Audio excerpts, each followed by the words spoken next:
Em 2016, uma série chegou aos catálogos de streaming com uma promessa silenciosa, mas poderosa. Stranger Things não era apenas uma história de ficção científica, mas um portal direto para uma década específica.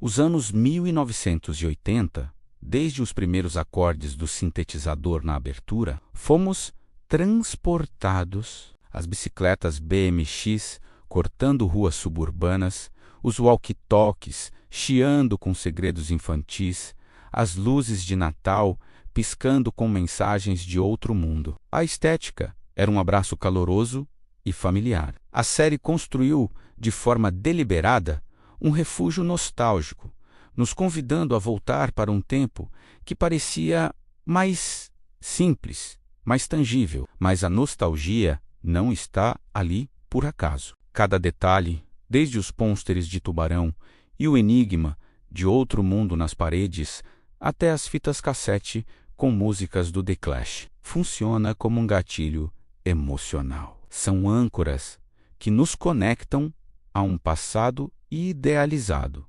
não necessariamente como ele foi, mas como gostamos de lembrar. A série nos oferece uma promessa implícita, a de um mundo com regras claras, onde a amizade era o bem mais valioso, e os monstros, por mais assustadores que fossem, podiam ser derrotados. Em um presente marcado pela incerteza, pela velocidade e pela ansiedade digital, a Hawkins dos anos 80 se transforma em um abrigo psicológico, um lugar onde as preocupações pareciam menores e a conexão humana mais forte. O passado parece seguro porque já o sobrevivemos. Olhamos para trás e vemos um caminho completo, com início, meio e fim.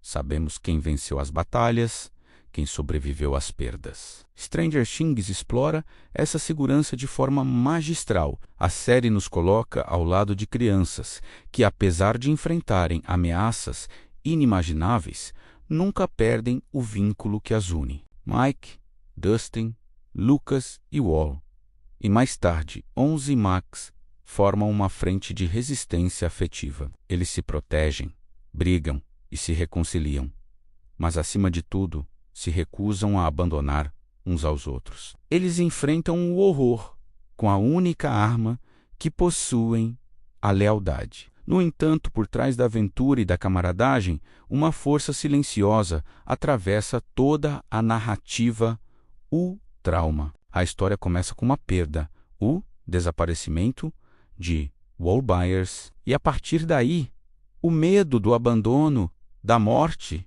e do desconhecido se torna uma experiência central. Cada personagem carrega suas próprias feridas. 11 é uma vítima de abuso sistemático, privada de sua infância e de sua identidade. Joyce Byers é uma mãe assombrada pela possibilidade de ter perdido um filho para sempre. Jim Hopper é um homem que se esconde no trabalho no álcool para não encarar o luto pela morte da filha. Os monstros nunca são só monstros. O mundo invertido, com sua estética sombria e decadente, é a representação física desse trauma. Ele não é apenas outra dimensão. É um reflexo distorcido da nossa própria realidade, um lugar onde tudo é frio, tóxico e coberto por uma teia de memórias apodrecidas. É o lugar para onde vão as coisas que não queremos ver, os medos que não conseguimos nomear. Quando o Wall é resgatado,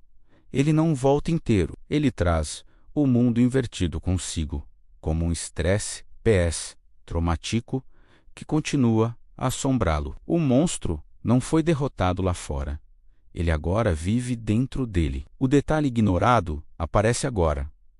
O conforto nostálgico não é apenas uma escolha estética, mas uma necessidade narrativa. A estética vibrante e colorida dos anos 80 funciona como um filtro emocional, uma camada protetora que torna o horror da história mais suportável. O brilho dos fliperamas, a inocência das primeiras paixões e a trilha sonora contagiante nos permitem encarar o trauma sem sermos completamente consumidos por ele. Existe uma camada invisível na série, uma conexão profunda entre a ficção e quem a assiste. O espectador busca na Hawkins nostálgica o mesmo conforto que os personagens buscam em sua amizade. Assistir a Stranger Things se torna um ato de regulação emocional coletiva em um mundo que nos parece cada vez mais caótico e assustador. Mergulhamos em uma história onde o mal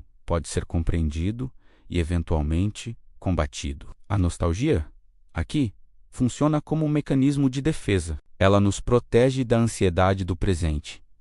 Nos oferece um lugar seguro, onde podemos processar nossos próprios medos através da jornada de personagens que amamos. Talvez não seja saudade do passado, mas proteção contra o agora. Contudo, é preciso fazer uma distinção fundamental.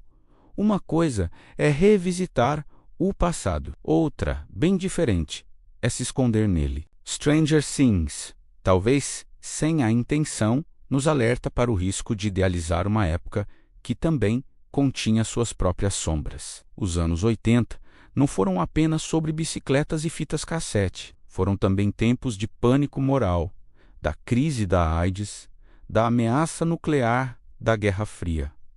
Medo, violência e silêncio também faziam parte daquele cenário. O passado também esconde sombras. Ao romantizá-lo, corremos o risco de esquecer que a segurança que ele parece oferecer é, em grande parte, uma ilusão criada pela distância do tempo. A série se torna, assim, um reflexo de uma sociedade que aprendeu a usar a memória afetiva como uma ferramenta para lidar com a ansiedade presente. A fuga para a nostalgia não é um fenômeno exclusivo da ficção, é uma tendência cultural. Buscamos conforto em músicas, filmes e estéticas que nos lembram de um tempo em que as coisas pareciam fazer mais sentido, um tempo em que nossa própria história ainda estava sendo escrita e o futuro parecia cheio de promessas. Mas o conforto, como sempre, tem um preço. Ao olharmos constantemente para trás,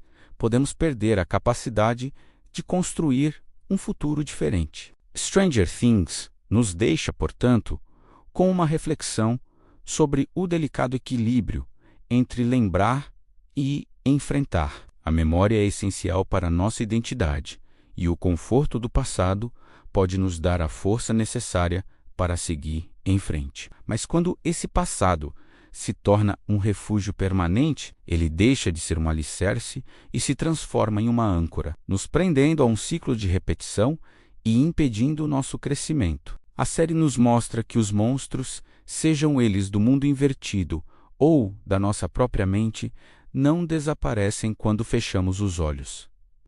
Eles precisam ser encarados. A pergunta que permanece inquietante e necessária não é sobre monstros ou dimensões paralelas, é sobre nós.